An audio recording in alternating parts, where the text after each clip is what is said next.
Hey guys, it's Friday and I actually have a book review for you. Let's quickly talk about Goodbye to Berlin by Christopher Isherwood. Now this book is told in 6 chapters and they all talk about Isherwood's time in Berlin in the 1930s. We meet a lot of different characters and each chapter focuses on a group of characters, but they're not in a row. So it's not first this happens and this chapter happens and this chapter happens. They sort of interact a little bit and some part of the story is parallel. So in this book we learn a lot about Berlin in the beginning of the 1930s and about the people who lived there.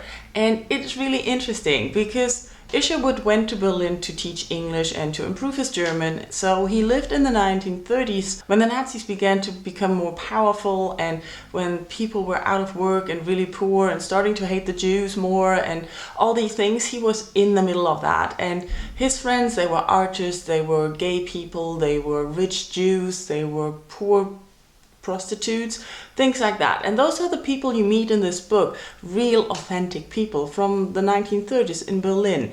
And that's what's really interesting about this book.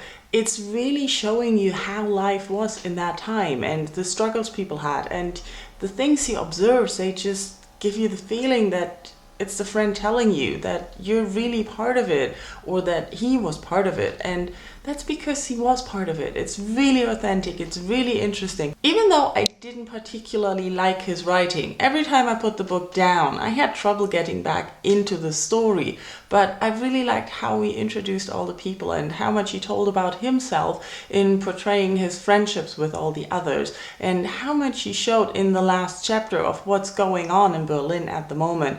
The last chapter is short snippets out of his diary where he describes scenes that he observed and witnessed, and it's really fascinating and gripping, and everyone who's interested in that time should pick up this book because it is a quick read, it's short, and it is very, very interesting. The characters, what's going on, and even the writing style is interesting despite not being to my total liking. And those were my thoughts on Goodbye to Berlin.